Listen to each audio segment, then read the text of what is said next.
वहां के कैसे नजारे हैं, कुछ तस्वीरें हमारे पास आई, वो आपको दिखा रहे हैं। मुरीदके की कुछ तस्वीरें आई जो कि वहां पर जो मुख्यालय था उसे तबाह कर दिया गया, उसकी तस्वीर भी हमने आपको दिखाई।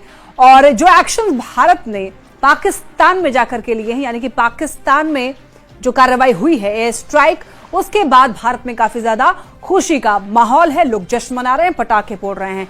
बाढ़ अनुमंडल के बाढ़ थाना अंतर्गत सत्यनारायण क्लब में सुबह सुबह एक्सरसाइज करने वालों ने भारत के द्वारा बीती रात पाकिस्तान के आतंकी कैंप पर ऑपरेशन सिंदूर स्ट्राइक के बाद सभी लोगों ने कहा है कि मोदी है तो मुमकिन है। लोगों ने कहा कि देश के साथ है, देश के प्रधानमंत्री जो फैसला लेंगे उनके साथ खड़े हैं। बाढ़ के सत्यनारायण हॉल से संवाददाता, न्यूज 18 संवाददाता की इस रिपोर्ट को आप देखिए। पाकिस्तान का आतंकी कैंप पर हमला के बाद भारत के लोग क्या सोच रहे हैं और ये ऑपरेशन सिंदूर को लेकर लोगों क्या विचार भी खड़े हैं। बाढ़ के सत्यनारायण हॉल में जहां लोग सुबह सुबह अपना एक्सरसाइज कर रहे हैं, उनसे पूछते हैं कि इस स्ट्राइक को वो किस नजर से देखते हैं। क्या नाम है आपका? जी, श्रीकांत कुमार। क्या किस नजर से देखते हैं कल जो रात में स्ट्राइक हुआ भारत का पाकिस्तान पर हमला? जिस तरह से आतंकी हमला सैलानियों पर किया गया, कैराना हरकत था और जो सरकार निर्णय लेगी उसके साथ हम लोग हैं। हम लोग कदम से कदम मिलाकर, कंधे से कंधे मिलाकर उसका सपोर्ट कर रहे हैं। जैसा भी सरकार निर्णय लेगी उसके साथ हम लोग पूरा देशवासी हैं। आपका क्या नाम हुआ? कहते हैं मोदी है मुमकिन है, क्या लगता है? मुमकिन है।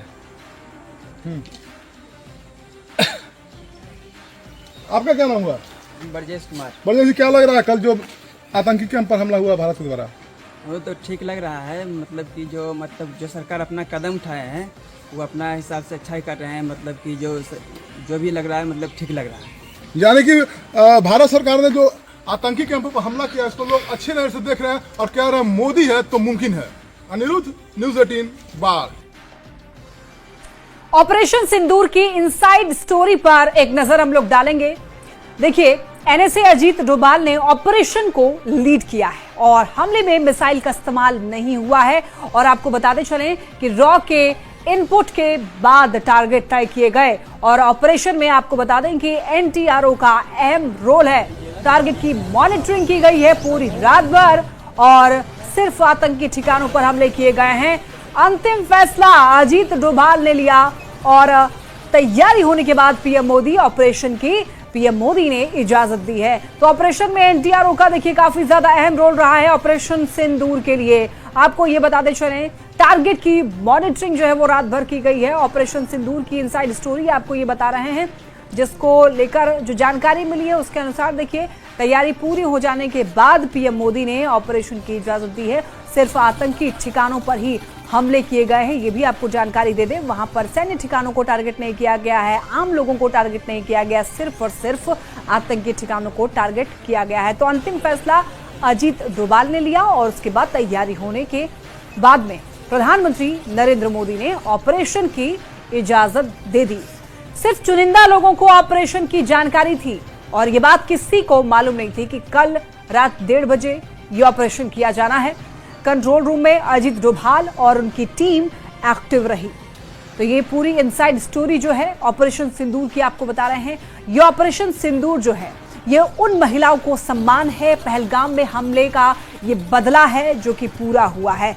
आतंकियों को चुन चुनकर जो बची खुची जमीन है उसे मिट्टी में मिलाने का काम प्रधानमंत्री नरेंद्र मोदी ने किया है। और यही वादा बिहार जब आए थे प्रधानमंत्री तो ये कह के गए थे कि जो बची खुची जमीन है वो खत्म कर दिया जाएगा, मिट्टी में मिला दिया जाएगा और वही वो हुआ है। पहलगाम में जिस तरीके से घटना घटी, जिस तरीके से महिलाओं का सिंदूर छीन लिया गया, उनके पतियों को उनकी आंख के सामने मार दिया गया और यह कहा गया कि जाओ मोदी को जाके बताओ, और यही हुआ। मोदी को बताने के बाद अब आप देख सकते हैं कार्रवाई सबके सामने है। अब इस सच्चाई को कोई झुठला नहीं सकता है। जो कार्रवाई हुई है, जो एक्शंस भारत सरकार ने ली है, जो एक्शन भारतीय सेना ने लिए हैं। प्रधानमंत्री नरेंद्र मोदी ने क्या कहा था, क्या वादे किए थे, एक बार फिर से आप सुनिए। अब आतंकियों की बची खुची जमीन को भी मिट्टी में मिलाने का समय आ गया है। तो आतंकियों पर भारतीय सेना की कार्रवाई के बाद अब लोग काफी ज्यादा उत्साहित हैं। जगह जगह की तस्वीरें आपको दिखा रहे हैं, लोग कैसे पटाखे फोड़ रहे हैं। पूरे देश भर में पटाखे फोड़े जा रहे हैं, खुशियां मनाई जा रही हैं। हालांकि इसका असर भी कहीं कहीं हुआ है इस जो एयर स्ट्राइक हुआ इसका। और देखिए ये जो तस्वीर आप देख रहे हैं, ये मुरिदके की ये तस्वीर है जहां पर आतंकी ठिकाना तबाह किया गया है। टीवी स्क्रीन पर आप ये देखिए, ये 9 ठिकानों में से एक ये ठिकाना है मुरिदके, जिसकी तस्वीर आपको दिखा रहे हैं। मुरिदके में आतंकी ठिकानों को तबाह किया गया। आप ये देखिए कि यहाँ पर पूरी तरीके से ढा दिया गया है। मुरिदके में आतंकी ठिकाना तबाह हुआ है। 2 तस्वीरें हमने आपको भी टीवी स्क्रीन पर दिखाई थी, जो एक सुबह की तस्वीर और एक रात की तस्वीर। और ये जो तस्वीर है आप सुबह की तस्वीर है, जब पूरी तरीके से उसको तबाह कर दिया गया है, उसके बाद की ये तस्वीर सामने आई है मुरिदके, जहां पर आतंकी जो थे वो बसे हुए थे और यहीं से वो साजिश रचते थे भारत पर हमला करने को लेकर। और इस जगह को इसको टारगेट किया गया है, भारतीय सेना ने इसको टारगेट किया है और इसे नेस्तनाबूद कर दिया है, तबाह कर दिया। और ये भी खबर मिल रही है कि 70 से 75 ऐसे आतंकी हैं जो कि मारे गए हैं, ढेर कर दिए गए हैं। और लगातार तस्वीर हमारे सामने आ भी रही हैं, वहां पर जो नुकसान पाकिस्तान में हुआ है, भारतीय सेना ने जो नुकसान उनको पहुंचाया है। ऑपरेशन सिंदूर ये बदला है पहलगाम में हुए हमले का। 26 से 27 लोगों के मारे जाने का ये बदला है।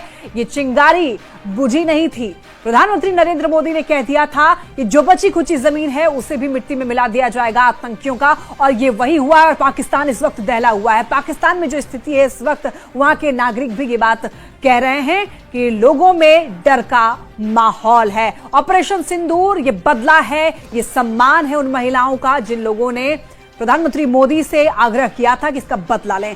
चलिए पल पल की अपडेट